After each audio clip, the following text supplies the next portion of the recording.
Hi అండి, welcome back to artistic house wife. So ఈరోజు recipe వచ్చేసి వీకెండ్ స్పెషల్ అండి, చికెన్ కర్రీ.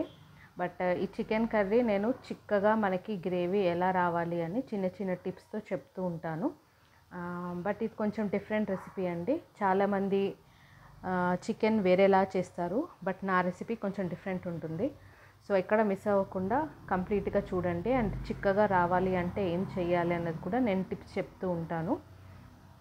సో ఫస్ట్ వచ్చేసి నేను కిలో చికెన్కి చూపిస్తున్నానండి. ఫస్ట్ బాండీలో నేను ఒక 3 స్పూన్స్ ఆయిల్ యాడ్ చేశాను. నెక్స్ట్ ఆనియన్స్ అండి. ఆనియన్స్ ఏంటంటే మనం ఆనియన్స్ ఎంత ఎక్కువ వేసుకుంటే మనకి గ్రేవీ అంత చిక్కగా వస్తుంది. అండ్ గ్రేవీ ఎక్కువ అవ్వాలి అన్నా కానీ ఆనియన్స్ ఎక్కువ వేసుకోవాలండి. ఆనియన్స్ ఎక్కువ వేసుకుంటేనే గ్రేవీ చిక్కగా వస్తుంది అండ్ క్వాంటిటీ కూడా మీకు ఎక్కువగా వస్తుంది అన్నమాట. అండ్ నెక్స్ట్ ఒక 4-5 పచ్చిమిర్చి అండి, ఇలా పొడుగ్గా చీల్చి వేసేసుకోండి. తర్వాత కొంచెం కరివేపాకు, ఇదంతా వేసిన తర్వాత ఒకసారి బాగా మిక్స్ చేసేయండి. సో గ్రేవీ చిక్కగా రావాలి అంటే కొన్ని ఇంగ్రీడియంట్స్ ఉంటాయండి, అవి కొంచెం ఎక్కువ వేసుకున్నా మనకి గ్రేవీ బాగా వస్తుందన్నమాట. సో నెక్స్ట్ కొంచెం పసుపు యాడ్ చేశాను. సో కిలో చికెన్ కాబట్టి ఒక చిన్న స్పూన్ ఫుల్ వేసానండి. తర్వాత అల్లం ఎల్లిగడ్డ పేస్ట్. అండ్ నాన్ వెజ్లో ఎప్పుడైనా అల్లం ఎల్లిగడ్డ కొంచెం ఎక్కువే వేయాలండి, అప్పుడే మనకి ఇలా కౌసు వాసన అలా రాకుండా ఉంటుందన్నమాట. సో మనకి నాన్ వెజ్లో స్మెల్ లాగా ఉంటుంది కదా, అది రాకుండా ఉండాలంటే అల్లం ఎల్లిగడ్డ కొంచెం ఎక్కువ వేసి ఇలా బాగా ఫ్రై చేయాలండి. చూడండి, అడుగంటుకున్నట్టుగా అనిపిస్తుంది మనకి అల్లం ఎల్లిగడ్డ, అంతసేపు మనం ఫ్రై చేయాలన్నమాట. సిమ్లో పెట్టేసి అల్లం ఎల్లిగడ్డ బాగా ఫ్రై అయ్యే వరకు ఫ్రై చేయండి. మనకు అడుగు అంటుకుంటుంది, కొంచెం బ్లాకిష్గా అవుతుంది. అప్పుడు ఇంకా మనకి అల్లం ఎల్లిగడ్డ ఫ్రై అయింది అని. నెక్స్ట్ ఇంకప్పుడు మనం వాష్ చేసి పెట్టుకున్న చికెన్ యాడ్ చేసుకోవచ్చు. సో నేను కిలో చికెన్ ఆల్రెడీ వాష్ చేసి పెట్టానండి. సో ఇప్పుడు నేను అది ఇందులో వేసి కలిపేస్తున్నాను. అండ్ ఇలా నీట్గా ఒకసారి మొత్తం కింద నుంచి మీకు పేస్ట్ అల్లం ఎల్లిగడ్డ పేస్ట్ చేసాం కదా, అదంతా మనకి బాగా మిక్స్ అయ్యేలాగా చూసి కలుపుకోండి. అండ్ అన్ని ముక్కలకి సరిగ్గా పట్టేలాగా కలుపుకోండి. సో ఇలా స్లోగా నీట్గా కలుపుకుంటూ ఉండండి. సిమ్లో పెట్టేసి ఫస్ట్ కలిపేయండి. కలిపేసి అంతా అయిపోయింది, ఇంకా మీరు మొత్తం కలిపేశారు అన్నాక అప్పుడు నేను చెప్తాను ఫ్లేమ్ కూడా ఎలా పెట్టాలి ఏంటి అన్నది. సో ఇప్పుడు మూత పెట్టేశానండి. సో మూత పెట్టేసినప్పుడు మీకు కొన్ని వాటర్ వస్తాయి చూడండి, మీకు ఇలా కొన్ని వాటర్ వచ్చాయి చూసాను. నేను అసలు ఏమీ యాడ్ చేయలేదండి, మనకి చికెన్లో వాటరే వస్తుంది. సో ఒక్కసారి దీన్ని మళ్ళీ ఇలా నీట్గా చికెన్ అంతా మిక్స్ చేసేసి మళ్ళీ మనము మీడియం టు లో ఫ్లేమ్లో పెట్టండి. మీడియం ఫ్లేమ్ టు లో ఫ్లేమ్లో పెట్టేసి మూత పెట్టి మళ్ళీ ఒక 5 మినిట్స్ అలా వదిలేయండి. మీకు చికెన్లో ఉన్న వాటర్ అంతా మళ్ళీ అందులోకి వచ్చేస్తుంది అనమాట. సో ఇప్పుడు ఒకసారి కలిపేసి పెట్టాను కదా, ఇప్పుడు మళ్ళీ మూత పెట్టేసి మీడియం ఫ్లేమ్లో పెట్టండి. మీడియం టు లో ఫ్లేమ్, మరీ లోలో పెట్టకండి, మీడియం ఫ్లేమ్లో పెట్టండి. సో ఇప్పుడు చూసారా మీకు వాటర్ అంతా వచ్చేసింది. సో చికెన్లో వాటర్ అంతా ఇలా బయటికి రావాలండి, అప్పుడే మనకి చికెన్ మంచి టేస్ట్ వస్తుందన్నమాట. సో ఇలా వాటర్ ఇవన్నీ ఏమి రాకుండానే అందరూ కారం ఉప్పు అలా వేసేస్తూ ఉంటారు. సో అలా కాకుండా ఇలా ఒక్కసారి ట్రై చేసి చూడండి, నేను చెప్పినట్టుగా మీకు కంపల్సరీ టేస్ట్ నచ్చుతుంది. సో ఇప్పుడు వాటర్ వచ్చేసాయి కదా, ఒకసారి మిక్స్ చేసేసిన తర్వాత ఇప్పుడు నేను మీ టేస్ట్కి తగ్గట్టుగా ఉప్పు కారం యాడ్ చేసుకోండి.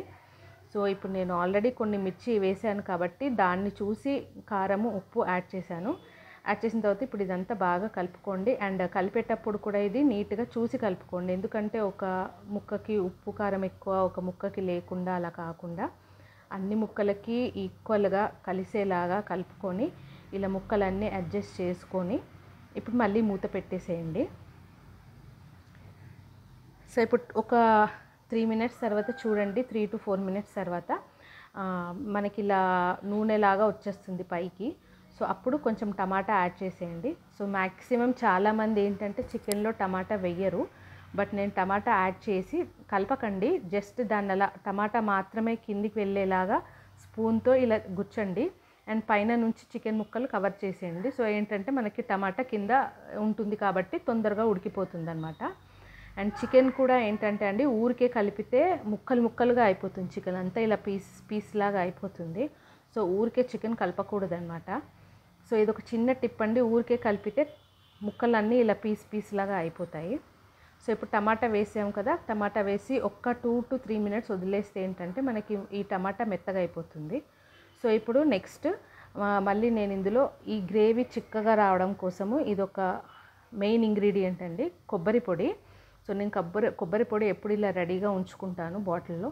సో ఇదొక 2 స్పూన్స్ యాడ్ చేస్తున్నాను. అండ్ చాలా వరకు కొబ్బరి టేస్ట్ నచ్చక కొబ్బరి పొడి వేసుకోరండి, బట్ జస్ట్ ఒక 2 స్పూన్స్ యాడ్ చేసిన తర్వాత చూడండి మీరు ఎలా ఉంటుంది అన్నది. ఇంకా అంతకన్నా ఎక్కువ వేయద్దు, వేస్తే ఏంటంటే టేస్ట్ అంతా కొబ్బరి వాసన వచ్చేస్తుంది మనకి. సో ఒక 2 స్పూన్స్ వేసిన తర్వాత కొంచెం ధనియాల పొడి అండ్ కొంచెం గరం మసాలా. సో గరం మసాలా మీ టేస్ట్కి తగ్గట్టుగా, స్పైసీనెస్ ఎక్కువ కావాలి, ఘాట్ ఎక్కువ కావాలి అనుకునే వాళ్ళు ఎక్కువ వేసుకోవచ్చు. సో నేనైతే ఒక్కొక్క స్పూన్ వేసానండి. సో వేసిన తర్వాత ఇదంతా బాగా కలిపేయండి. ఇప్పుడు నీట్గా మొత్తం అంతా కలిపేసి, కొబ్బరి పొడి వేయగానే ఏంటంటే మనకి గ్రేవీ అంతా చిక్కగా అయిపోతుందండి, చాలా చిక్కగా అయిపోతుందన్నమాట. సో ఇప్పుడు మనకి కొబ్బరి పొడి వేయగానే మనకి చిక్కగా అయిపోతుంది కాబట్టి ఈ కొబ్బరి పొడి అంతా మనకి ఇప్పుడు బాగా ఉడకాలి. సో దట్ ఏంటంటే మనకు ఆ పచ్చి వాసన కానీ స్మెల్ కానీ రాకుండా ఉంటుందన్నమాట. కొబ్బరి స్మెల్ రాకుండా ఉండాలి అంటే ఇది బాగా ఉడకాలి ఇందులో. సో ఇప్పుడు ఒక 5 మినిట్స్ వదిలేసిన తర్వాత మూత పెట్టి 5 మినిట్స్ వదిలేయండి. నెక్స్ట్ కొబ్బరి పొడి వేసి మనం 5 మినిట్స్ అయిపోయింది కాబట్టి ఇప్పుడు కొన్ని వాటర్ యాడ్ చేసుకోండి. వాటర్ కూడా ఎందుకు అంటే నేను ఆల్రెడీ టమాటా వేసాను కాబట్టి వాటర్ యాడ్ చేస్తున్నానండి. సో ఎక్కువ గ్రేవీ అవసరం లేదు అనుకునే వాళ్ళు వాటర్ వేయాల్సిన అవసరం లేదు. సో ఒక 5 మినిట్స్ తర్వాత మళ్ళీ మూత పెట్టేసి చూడండి, మనకి ఇలా నీట్గా మొత్తం అంతా ఉడికిపోయి గ్రేవీ కూడా చిక్కగా అండ్ ఎక్కువ గ్రేవీ వస్తుందన్నమాట. సో మరీ నీళ్ళలాగా కాకుండా ఇలా చిక్కగా వచ్చేస్తుంది. సో టమాటా అండ్ వాటర్ మీ ఇష్టం అండి, ఆప్షనల్. గ్రేవీ ఎక్కువ కావాలి అనుకునే వాళ్ళు మాత్రమే ఆ 2 వేయండి. సో ఇలా ఇంకా ఉడికింది చికెన్ అన్న తర్వాత నేను కొంచెం కొత్తిమీర వేసేసి గార్నిష్ చేసి, నేను ఇలా చాలామంది ఇలా వదిలేస్తారండి, బట్ నేను మాత్రం ఇది కలిపేస్తాను కొత్తిమీర వేసిన తర్వాత. సో కొత్తిమీర వేసిన తర్వాత ఒకసారి దీన్ని నీట్గా అంతా కలిపేసి మూత పెట్టి ఇంకా వదిలేయండి. సో మనకి ఇంకా చికెన్ కర్రీ రెడీ అయిపోతుంది. సో చూసారు కదా, చిక్కగా గ్రేవీ ఎక్కువగా కావాలి అనుకునే వాళ్ళు ఇలా చేసుకుంటే మీకు చపాతీలో కానీ అన్నంలో కానీ జొన్న రొట్టెలో కానీ చికెన్ కర్రీ అద్దరిపోతుందండి. అండ్ ఇలా చేసుకోండి, ఒక్కసారి మీకు కొబ్బరి పొడి వాసన కానీ ఏది రాకుండా టేస్ట్ కూడా చాలా బాగుంటుంది. సో ఇదండి ఈరోజు నా రెసిపీ, మీకు నచ్చే ఉంటుంది అనుకుంటున్నానండి. సో మీకు ఇంకా ఏదైనా రెసిపీ కావాలి అంటే కమెంట్ బాక్స్లో కమెంట్ చేయండి, నేను తప్పకుండా మీకోసం చేసి చూపిస్తాను. సో ఇదండి ఈరోజు రెసిపీ, మీకు నచ్చి ఉంటుంది అనుకుంటున్నాను. అండ్ నా రెసిపీస్ అన్నీ నాకు మ్యాక్సిమం నా ఛానల్లో అన్ని రెసిపీస్ ఉన్నాయండి. లైక్ డెజర్ట్స్ కానీ, వడియాలు కానీ, మీకు సమ్మర్లో చేసుకునే రెసిపీస్ అన్నీ. అండ్ వడియాలు అయితే చాలా చాలా రెసిపీస్ చేశానండి. And like desserts, snacks, evening snacks, పిండి వంటలు, బ్రేక్ఫాస్ట్ రెసిపీస్ అన్నీ ఉన్నాయండి. సో ఏదైనా మిస్ అయ్యి ఉంటే తప్పకుండా చూడండి. Now don't forget to like, share and subscribe my channel.